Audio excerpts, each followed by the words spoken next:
Hey y'all! In a recent video, I showed you guys a green Uchida Econ ceiling fan. I bought that fan specifically for use of the parts, and in this video I'm going to harvest those parts and put them in my two broken Uchida ceiling fans. One of them I have here. This, if you remember, is the brushed, or what do you call this? The brass Uchida Econ. It is not the Kiev. I learned my mistake. It's the Econ. It actually says it up here. 125 Econ. This fan, if you remember, the pre-restoration video had a blown motor. I tried running it, but it only exploded in my hands. So that's why I purchased this. This motor here still works fine, except for it being a little bit dirty. I have saved your time by harvesting this motor here out of all this. But you'll still see me taking apart this casing here. So yeah, in this video I'm going to put this working motor in here. The main challenge here is to swap this part here, which requires me to undo all the wiring and, well, undo and redo the wiring basically. Everything else is just bolt on. So here we go. Alright, so let's start with taking apart this motor here from the casing all around it. Actually, before that, I'm going to show you this. The upper cover for the green fan. It is also a CF-125 Econ.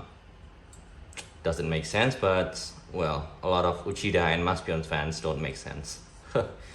And as you can see, this part here is a bit bent.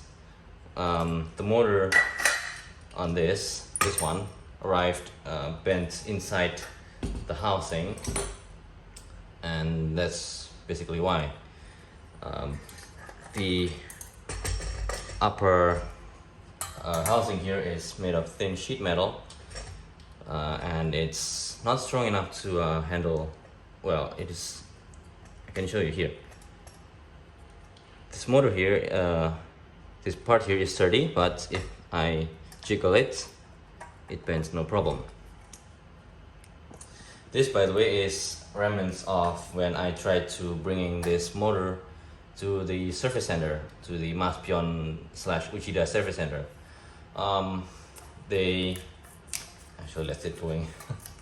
They tried to put in a motor in this, a brand new motor, but actually the motor that they put in, you cannot see that, can you? Is a motor for the Uchida Arctic, which is a larger 52-inch 5-blade fan. They told me that the replacement motor will not fit. I have tried negotiating with them and talking to them that the motor that they've put in is not the motor for this fan, but they didn't want to hear any of it, so that got nowhere. Also, the replacement motor, the brand new motor for one of these, is far cheaper than the used one from this green fan here, so, well, that's lucky for me. Now we get to this. As you can see here, this used to have a cotter pin. There once was a cotter pin here, but I think the guys at the service center removed it and never put it back on, so this just unscrews. And can I lift this? Yes. No.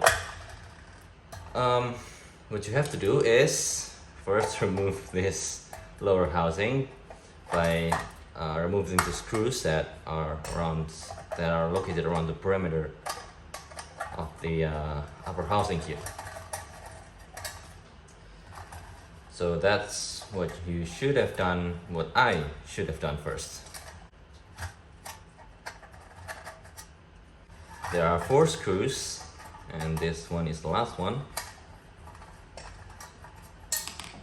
and the lower cover just pops out, and it is rather dirty.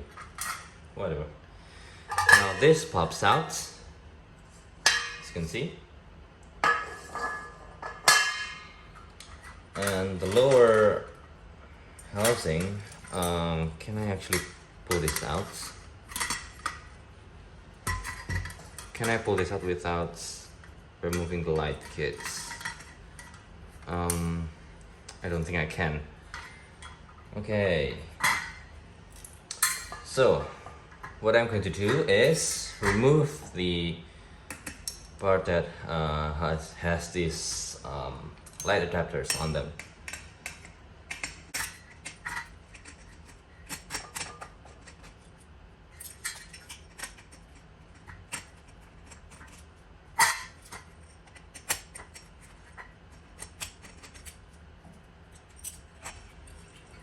Okay, now if referencing from this green fan, the wiring from it, this part here is only wire nutted on, so yeah, that appears to be true on here. So remove these two wire nuts, pull this off, the wires off.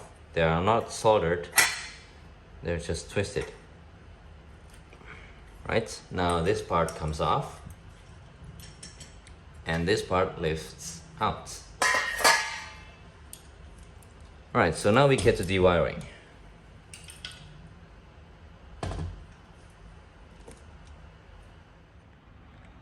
Before I continue, I want to show you guys the difference between this new generation gray motor to the older Alaska era motor, which is black in color. As you can see, this here is my white Uchida Kiev. It's actually not an Uchida, it's the older version. It's branded PT Ami. This brand here is pretty confusing because I guess it started with Alaska when the brand was first introduced here. Alaska, and then Alaska, and then PT Ami. And then PT Ami became Uchida. I guess PT Ami stands for Alaska Manufacturing Indonesia, but I can't be sure. This fan here either came from the late 90s or the early 2000s, I'm not sure. Either way, this has the old generation motor, which the speed is controlled by this capacitor here. As you can see, the capacitor has 5 wires coming out of it, and the wiring here is rather messy and confusing. Compare this to the new generation motor, which only has 2 leads coming out of the capacitor. These two motors here, I think they are made with speed taps. So if you can see here, the wires coming out of the motor, there are 5 wires. One is connected to the switch. I am presuming it's the line wire, or the live, sorry. The other yellow is connected to the capacitor. And then there are 3 more wires, pink one, gray one, and 2 oranges. Oh, okay, so there are actually 6. I don't know, I'm getting tired. So yeah, it seems like the new motor is controlled by speed taps, while the old motor is controlled by this multiple value capacitor, I guess I would call it. Alright, so enough wondering about. Let's swap this piece to this one. Alright, I have taken some time to study the wiring here, and there appears to be 2 wires that have the same color. There are actually 2 yellow wires and 2 orange wires, so I have put some tape here on the orange wire, on the yellow wire that doesn't go to the switch. This goes to the capacitor, and this orange wire here also doesn't go to the switch, it goes to the reversing switch. So what I'm going to take apart first is this wiring here, this motor here rather, because this motor here has been messed with in the past, and I would much rather have something that hasn't been taken apart previously, so that I can better use it as reference. So let's begin by removing all this wire nuts, whatever you call it.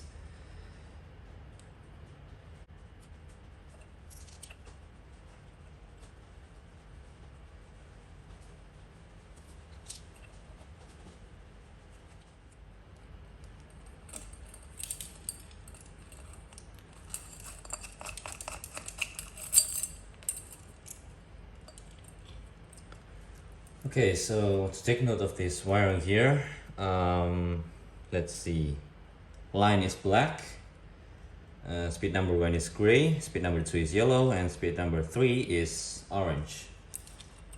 Hang on 1 second, I'm going to take a picture. Done. Alright, so now let's remove the wires. The wires that I need to remove are the...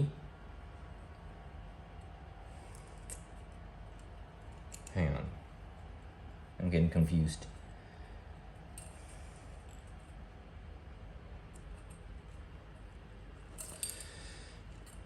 Are the yellow and orange. Okay. So I believe the way to remove the wires is to insert a screwdriver and poke the spring-loaded catch inside the switch and pull the wire out. Yep. Do the same with this one. Pull the wire out. And done. Now the switch is no longer connected to any of the motor wires. Alright, so to proceed, I will have to unscrew this nut here. As you can see inside here, there's a rather big nut. I have to remove that.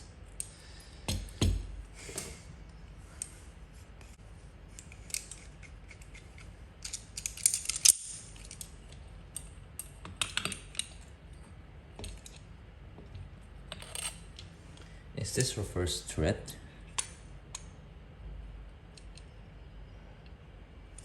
Doesn't seem like it. Why is it not coming out? Alright. Man, that's tight. Alright, let's try removing the upper one first.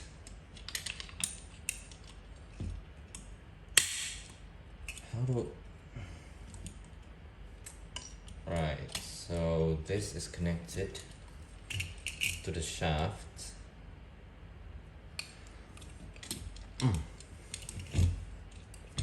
Hang on. Right, I have another set of what do you call this? Alligator? I call them tangpuaya, which translates to alligator pliers. Don't know what the correct term for this is, but will it work? Come on.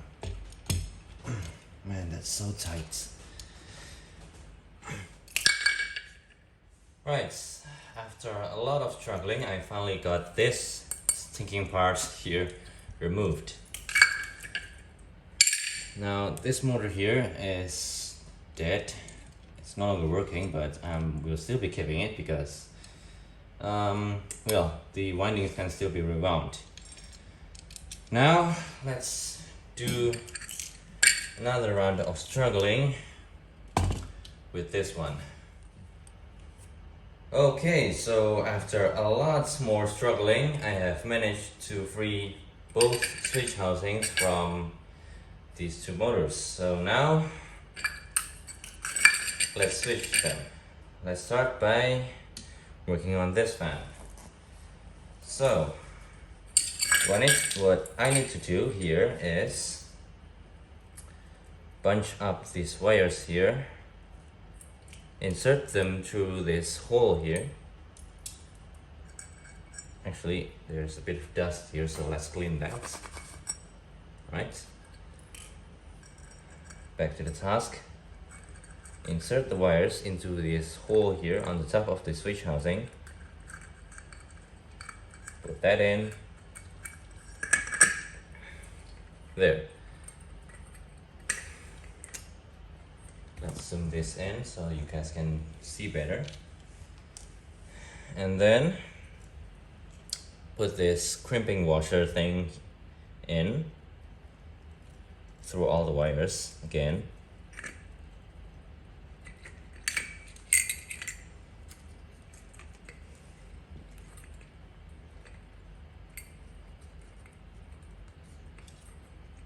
There's this rubber thing which I guess prevents chafing, which doesn't exist on, actually it does on this motor, I just did not see it.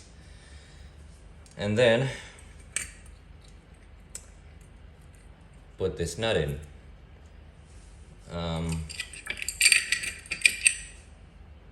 Both of these nuts got pretty mangled while trying to open them, but this one is less mangled, so I'm going to use this.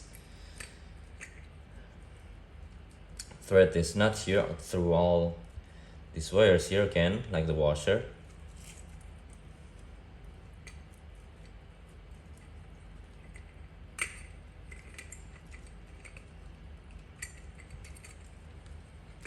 Okay, and then tighten this nut here.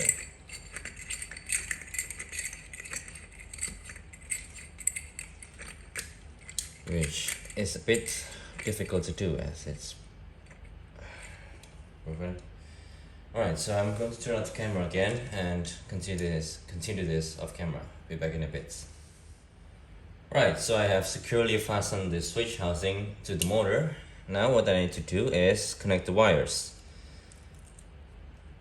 And since I have labeled the wires with tape, I can easily reconnect them. This orange wires here with the tape gets connected together. This, I believe, are the wires that go to the reversing switch. That's on. Put this, oops, flyaway cable. Wire nut back on. And crimp it. That's one done. Let's next go to this pink wire. Let's wire it in such a way that it's not as messy. Tie this back on and then put the wire nuts back on, crimp it. That's two done. Then this gray wire, let's pull it out of the mess, twist it on,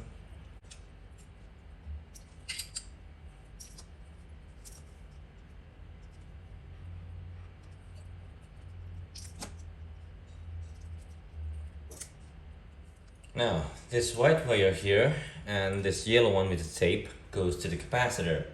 The capacitor is a 1.8 megafarad, as you can see here. I feel, however, that this motor here is a bit underpowered. The fan itself is a bit underpowered because the blade pitch is rather low, and I have tried increasing the blade pitch on the green fan, but it didn't work that well. So what I'm going to do is replace this 1.8 with a 2 megafarad. It's only a difference of 0.2 megafarad, so that should be fine. If I find out down the line that the motor gets rather hot with this higher value capacitor, I can simply replace the old one back on. But for now, I'm going to use this capacitor. Alright, I have rechecked the wirings again, and seems like I have made all the proper connections, so that should be fine. I also have connected a power cord to this motor here, and we are now going to test it out and see if it works or not. So I'm going to plug this into a power socket with a switch on the end, so if anything happens, I can easily switch the fan off. So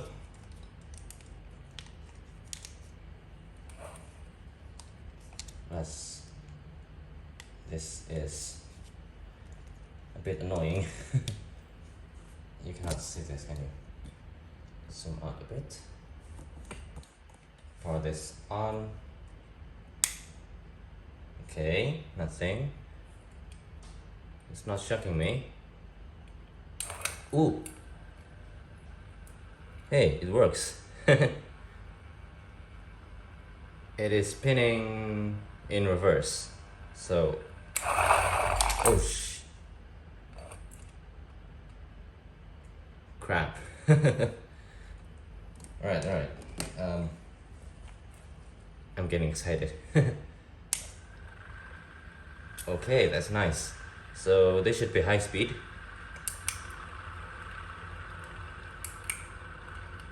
Hang on, I'm getting confused. This should be high speed. Right. Here's medium.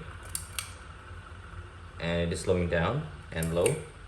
And it's slowing down even more. The bearings are a bit noisy, but I'm fine with that.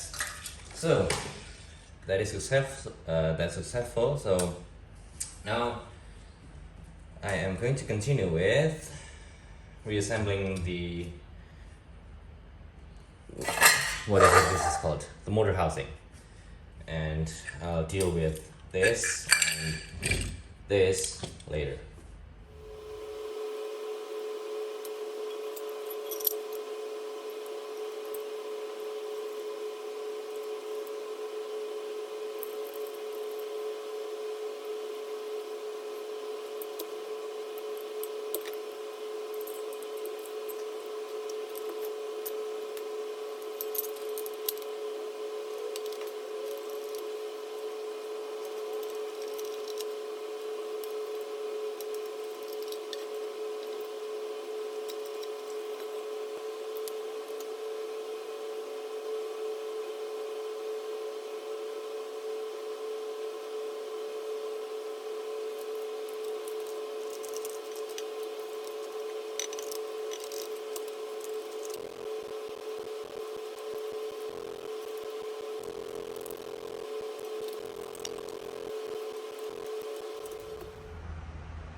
Alright, I have finished reassembling this brass fan here.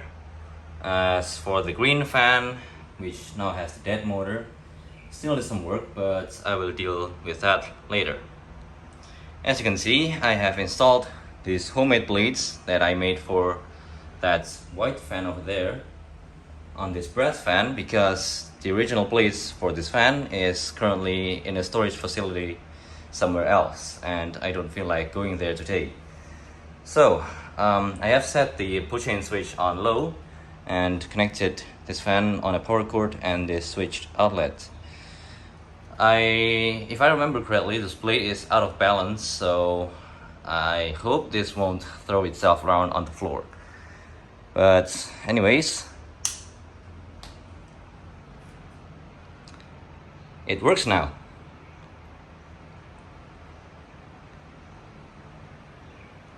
To be honest with you, this brass motor here with these wooden blades and the longer blade arms, they look pretty good together, don't you think?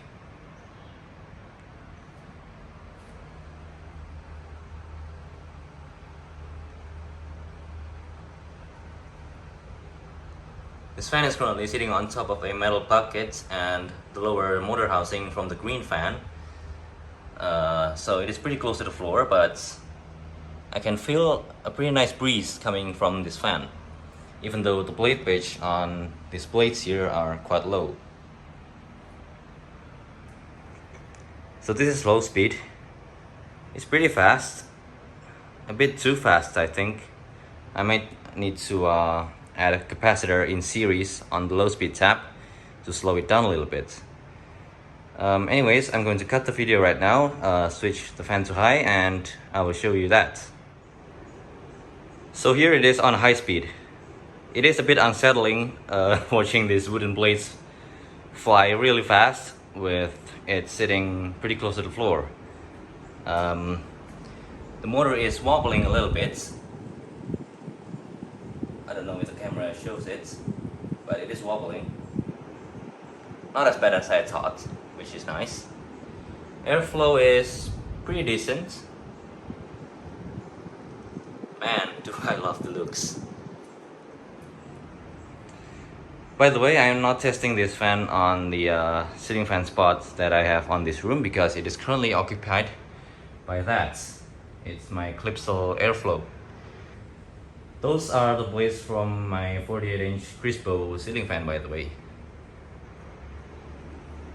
And if you're curious, you haven't seen the this part here, that light kit thing on the green fan. That's because my friend Jeff from this YouTube channel purchased that part for me to fix his Alaska ceiling fan.